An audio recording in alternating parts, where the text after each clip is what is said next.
സുരേഷ് പറയുന്ന അടുത്ത അരനൂറ്റാണ്ട് കാലം ഞങ്ങൾക്ക് ഭരിക്കും, ഞങ്ങൾക്ക് ഇന്ത്യയെക്കുറിച്ച് ഒരു കാഴ്ചപ്പാടുണ്ട് എന്നുള്ളതാണ്. എന്താണ് ഇവർക്ക് ഇന്ത്യയെക്കുറിച്ചുള്ള കാഴ്ചപ്പാട്? ഇന്തോനേഷ്യ കഴിഞ്ഞാൽ ലോകത്തെ ഏറ്റവും കൂടുതൽ മുസ്ലിങ്ങളുള്ള രാജ്യം ഇന്ത്യയാണ്. 18 കോടി മുസ്ലിങ്ങളുണ്ട്. ഇന്ത്യയുടെ ക്യാബിനറ്റിൽ 75 പേരുള്ള ക്യാബിനറ്റിൽ അതിൽ 35 പേര് പ്രധാന ക്യാബിനറ്റ് അംഗങ്ങൾ. ഒരു മുസ്ലിം ഉണ്ടോ? 18 കോടി ജനങ്ങളുള്ള ഈ രാജ്യത്ത് ഒരു മുസ്ലിം ഉണ്ടോ? 402 പേരെ UP അസംബ്ലി മത്സരിപ്പിച്ചു, ഒരു മുസ്ലിമിനെ മത്സരിപ്പിച്ചോ? 202 പേരുള്ള കർണാടക അസംബ്ലിയിൽ ഒരു മുസ്ലിമിനെ മത്സരിപ്പിച്ചോ?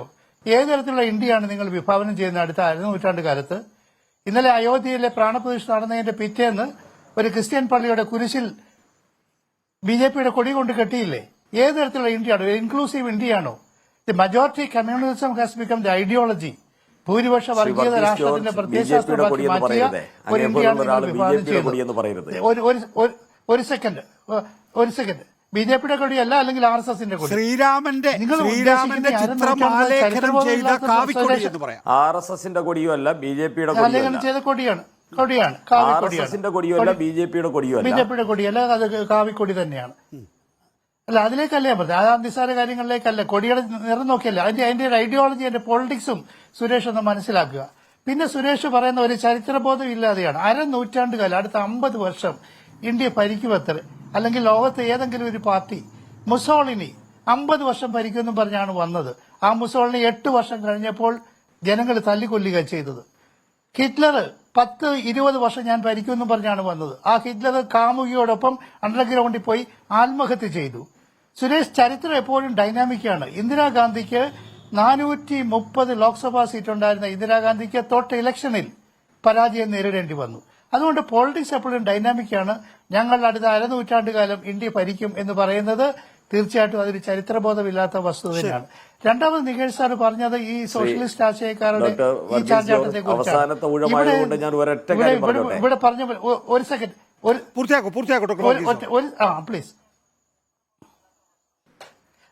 ഇവിടെ നികേഷ് സാറും അതുപോലെ സെബാസ്റ്റ്യൻ പോൾ പറഞ്ഞ പോലെ ഇവിടുത്തെ ഹിന്ദു സമുദായത്തിൽ മഹാഭൂരിപക്ഷം പേര് 99% ഒരു മിനിറ്റ്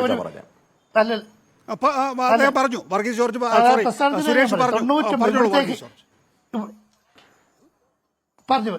ഇവിടുത്തെ ഹിന്ദു സമുദായത്തിലെ 99% ആളുകളും മതനിരപേക്ഷവാദികളാണ്, കടുത്ത മതേതരവാദികളാണ്. ഇവിടെ സെബാസ്റ്റ്യൻ പോൾ സാറ് പറഞ്ഞ പോലെ ആ മതേതരവാദികൾ, ഇവിടുത്തെ ഹിന്ദുത്വയിൽ ഉൾപ്പെടാത്ത ദളിതുകൾ, പിന്നോക്കക്കാർ, ആദിവാസികൾ, ന്യൂനപക്ഷങ്ങൾ, ഇവരെ എല്ലാവരെയും കൂടെ ചേർത്തുകൊണ്ടുള്ള ഒരു വലിയ മുന്നണിയാണ് ഈ ഐഡിയോളജിയിലൂടെ, ഇന്ത്യ മുന്നണി ഐഡിയോളജിയിലൂടെ ഞങ്ങൾ പക്ഷെ വിശ്വസിക്കാൻ കൊള്ളാത്തവരാണ് എന്ന് ഓരോ നിമിഷവും വ്യക്തമാക്കിക്കൊണ്ടിരിക്കുകയാണ് നിതീഷ് കുമാർ അടക്കമുള്ളവർ. വിശ്വസിക്കാൻ കൊള്ളാത്തവരെന്ന് ആർക്ക്? മതേതര പക്ഷത്തിന് വിശ്വസിക്കാൻ കൊള്ളാത്തത്. നമുക്കിവിടെ ഇടതുപക്ഷമോ അല്ലെങ്കിൽ RJD ഒരുപക്ഷെ വടക്കേ ഇന്ത്യയിൽ നമുക്കൊരു കക്ഷിയെ ചൂണ്ടിക്കാണിക്കാൻ കഴിയുക RJD ആണ്, താങ്കൾ ഇപ്പോൾ ഉൾക്കൊള്ളുന്ന പാർട്ടി. അതിനപ്പുറത്തേക്ക് വേറൊരാൾക്ക് ഒരു BJP വിരുദ്ധതയില്ല. ഒരു ഇപ്പുറത്ത് ഒരു സ്ഥാനം ലഭിക്കാൻ വേണ്ടി വർഗീയത പറയുന്നു എന്നല്ലാതെ അതിനപ്പുറത്തേക്ക് അവർക്ക് ലക്ഷ്യബോധം ഇല്ല എന്നുള്ള കാര്യം വ്യക്തമായില്ലേ? അല്ല നികേഷ്, ഇത്തവണ ഇന്ത്യ ബ്ലോക്ക് മുന്നണി കൂടിയപ്പോൾ അവർ കേവല സീറ്റ് ഷെയറിംഗ് മാത്രമല്ല, ഈ രാജ്യത്ത് കഴിഞ്ഞ 10 വർഷക്കാലമായി ദളിതന്റെ മേലും ദരിദ്രന്റെ മേലും മഹാഭൂരിപക്ഷം പേര് ദളിതരുടെയും പിന്നോക്കക്കാരുടെയും ആദിവാസികളുടെയും മേൽ നടക്കുന്ന ആക്രമണങ്ങൾ, അത് തന്നെയാണ് പ്രധാന India.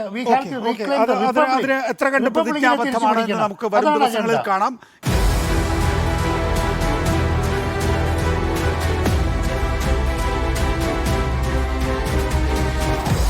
Debate with MV Nikesh Kumar.